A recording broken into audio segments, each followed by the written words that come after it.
Hey YouTube friends, so we are at the AOAA Snow Ride 2020, and this is one of the blue guided groups. There's two of them, and I'm the guide to one of them. And so we are up on Whiskey Ridge. Whiskey Ridge, I believe, is the longest or one of the longest blue trails at AOAA, and it's actually one of the highlights. If you come here for Jeep Jamboree, one of the days is like mostly devoted to Whiskey Ridge. Yet we did Whiskey Ridge in 20 minutes in the snow and ice, and you'll see some tracks ahead of me on the trail. The tracks, believe it or not, are from a ATV. It's not from a Jeep. You can obviously tell that. It's from two ATVs. You can obviously tell that because of the width of the tires, like they're super narrow. And then the other way that you can tell later on when we get farther up is the path they took. They basically like avoided a lot of the rocks, and they went between trees that I couldn't possibly go between. So there will be like total places where we're not following those tracks, because obviously we can't follow those tracks and they can't follow our tracks. So anyway, so this video has been sped up just so it wouldn't be quite as long.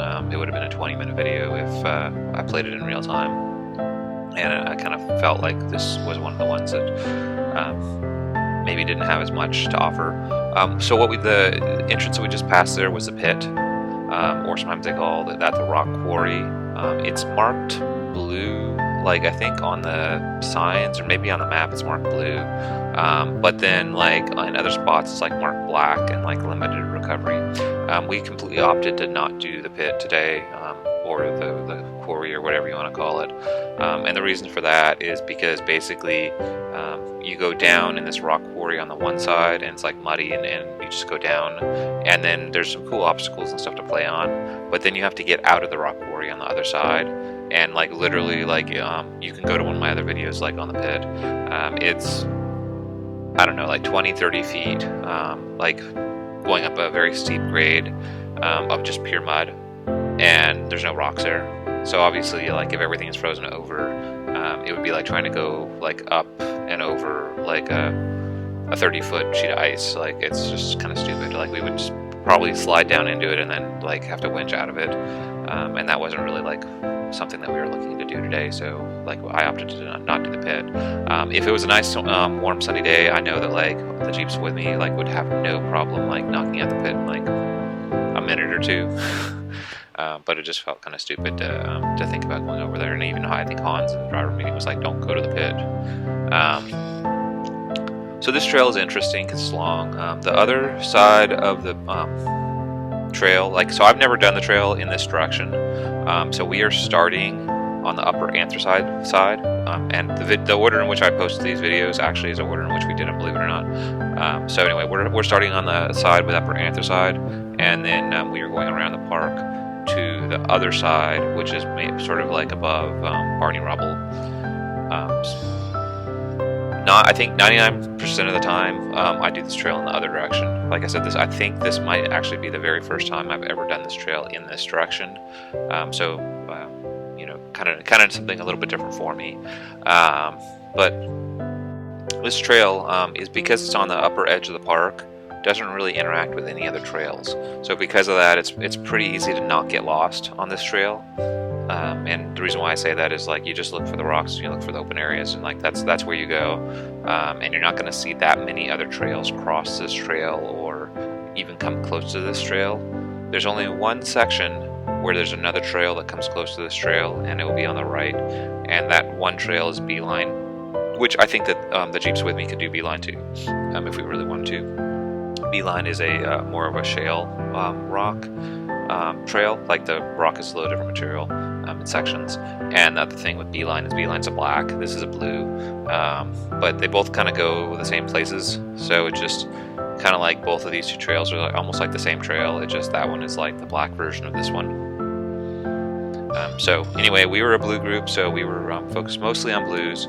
But if I had like a whole lot more time, like in the day, let's say I had another 3 hours to kill, like after I did all the blues on this side of the park, and I didn't think, let's say I could go to the other side of the park, Beeline is probably one of the trails I would have done, as well as like maybe like lower anthracite, which is another black, and lower anthracite, we probably would have done it downhill, just so it felt more like a blue. And like I was saying, so here you can see like they went to the left, but like I didn't follow them. I went to the right because like this is where the trail is.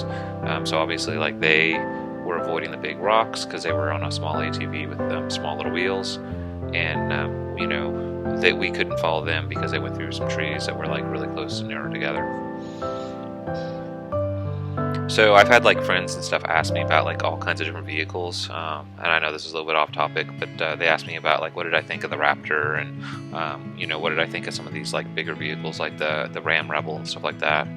And you can see here like in a lot of cases like it's very difficult for us to get around some of these trees. I think there's one spot up here that's like ridiculously stupid. Like I did like 6 or 7 3-point turns to get through it. Those bigger vehicles, like they're cool. Like I think they look cool on the street. I think they look cool in the desert. There's a place for like every vehicle, but I can tell you that like when you get up here to AOAA and you start doing all these narrow trails, you really like being narrow and short. And even this vehicle, like you can see here, like how stupid this is. Like there's 2, what was that, 3-point turns, like just to get through that one little spot. If a vehicle was much wider or like longer than this Jeep, like they wouldn't fit through that spot. So you encounter that like a lot. The bigger the vehicle is, the more limited you are on which trails you can go on. And also the other thing that, you know, not only are the more limited you are, but the more likely you're going to do damage to your vehicle. But at the same time, you know, like smaller is not always better, even though it seems like being super tiny would be really nice. You have to think of creature comforts too. Like a lot of people I know with like the 2-door Jeeps, they, you know, space is a premium in their backseat, and they always like envision themselves, like a lot of them, wanting a 4-door Jeep, so they get all that extra space in the back, so then they can bring like a toolbox with them, or like another cooler with them, or something else that they couldn't fit back there. For me, like I have plenty of space, but there's only 2 of us and the dog in the 4-door, so I don't really feel like I'm short on space. I just feel a little bit big. So, you know, it's like everything in moderation. So what you see ahead of me is basically the entrance to the trail, even though you can't tell, the entrance is on the left, and then it's sort of like a loop.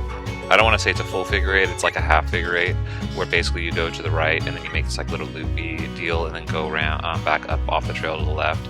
And this area right here can be a little bit off canter, meaning like you kind of get at a weird angle that makes you feel really uncomfortable, especially if you're coming in the other direction with the turns that you have to do. And this is where like kind of some of the bigger rocks are. So the entrance coming in the normal direction is typically the most difficult part of the trail. But once you get past the first, like say 2 minutes of the trail, then it becomes like a lot easier. And so this right here, that what we're going through, you know, I've always considered the harder part of this specific trail, minus like the black loop. There's a black loop on the trail too. So like I said, I mean, down here it's just like a big kind of like loop, and then you just head back up, and the black loop that you saw, like I don't think you even saw the black loop. Maybe you just saw like a tree limb like come up to the Jeep and I had to back up to get off it. The black loop is pretty difficult. We did it like once a couple of years ago, and we had to have the spotters actually help like lean on the Jeep and everything so it wouldn't tip over. And it was like you could see the rocks like on the trail, like out the window, like looking at the window. We were at such an angle.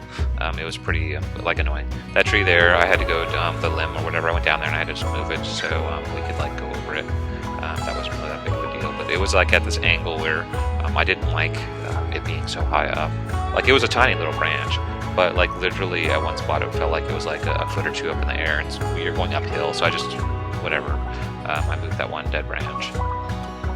So anyway, so this is like the entrance to the trail, like from the other side. So normally you come in this way and then you go down and then up that little area. Normally going up what we went down is kind of soft and small rocks.